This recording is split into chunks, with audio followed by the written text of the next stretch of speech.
apakah wabah atau pandemik yang terjadi di tahun 2020 ini merupakan hukuman Tuhan? Untuk mendapatkan jawabannya, saksikan video saya.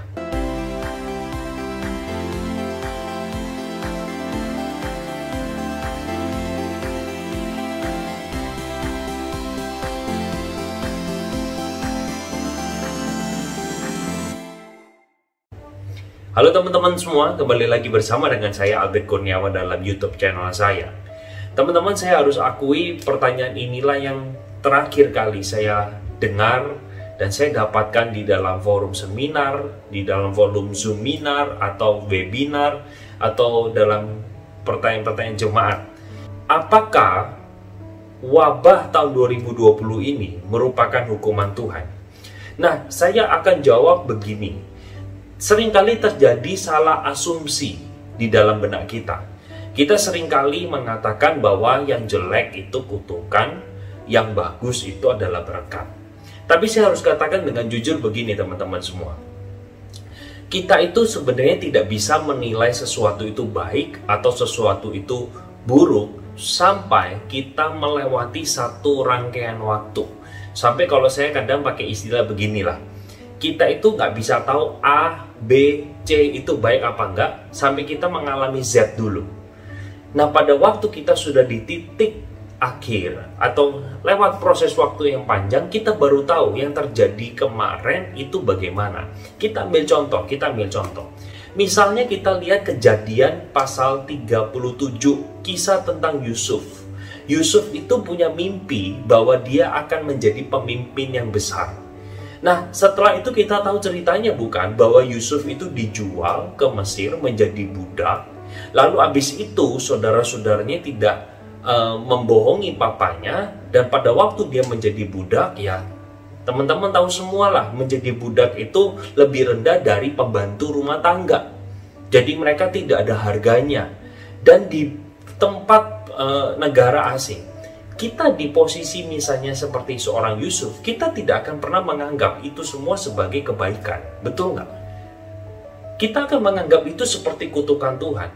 Tapi kalau kita baca terus kisah kejadian itu sampai di pasal 50, kejadian itu ditutup di pasal 50, kita akan menemukan di ayat 20, Yusuf mengatakan, engkau meraka-rakakan yang jahat, tetapi Tuhan meraka-rakakan yang baik.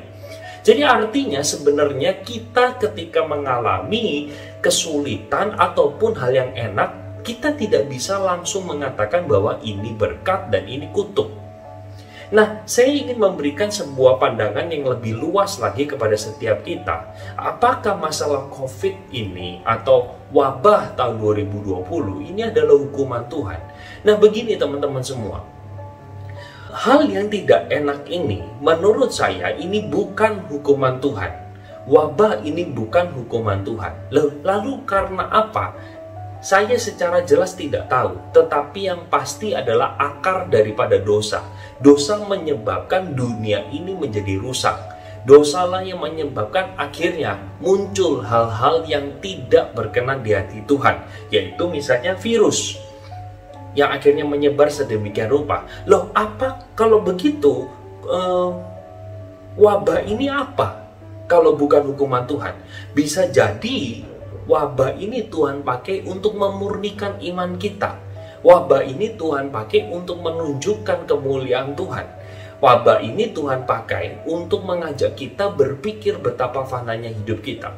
Kita melihat wabah ini dari dua sisi. Di sisi yang satu, kita akan menyadari bahwa ini berdampak buruk kepada kesehatan ataupun ekonomi. Tetapi di satu sisi yang lain kita harus akui terjadi satu solidaritas ataupun kesadaran terhadap kesehatan makin meningkat.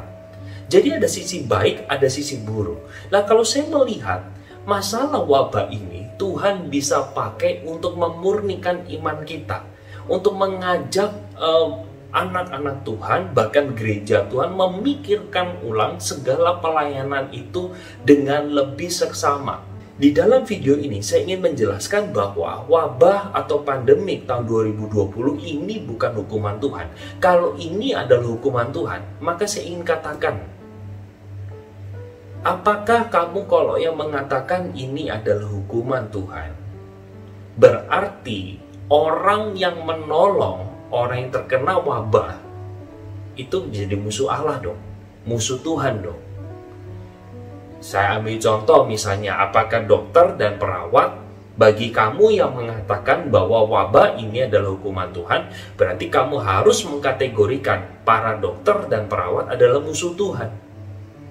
Menurut saya, maka dari itu saya mengatakan wabah ini bukanlah hukuman Tuhan, tetapi ini adalah bagian yang Tuhan izinkan terjadi dalam hidup kita untuk memurnikan iman kita, untuk mengajak kita berserah kepada Dia. Nah, apa sih arti kata berserah? Nah, teman-teman semua, saya tahu, sekali lagi saya memahami dan mengerti betapa sulitnya hidup kita. Kita yang biasa mungkin sebagai sopir dari ojek online, akhirnya harus kehilangan pendapatan. Nah, arti kata berserah yang tadi saya maksud adalah kita berusaha dan kita berdoa. Kita tidak bisa hanya mengandalkan doa, tetapi mari di dalam doa kita mohon bersama-sama kepada Tuhan supaya apa? Dia memberikan hikmat, Dia memberikan kita kejelian melihat peluang di tengah krisis. Tapi sekali lagi dengan cara yang tepat. Orang-orang yang menjual masker di masa yang lalu dengan harga yang sangat melonjak tinggi, menurut saya itu bukan arti kata berserah. Itu senang di atas penderitaan orang. Tapi saya percaya teman-teman semua, melalui wabah ini, kita bersama-sama menundukkan diri.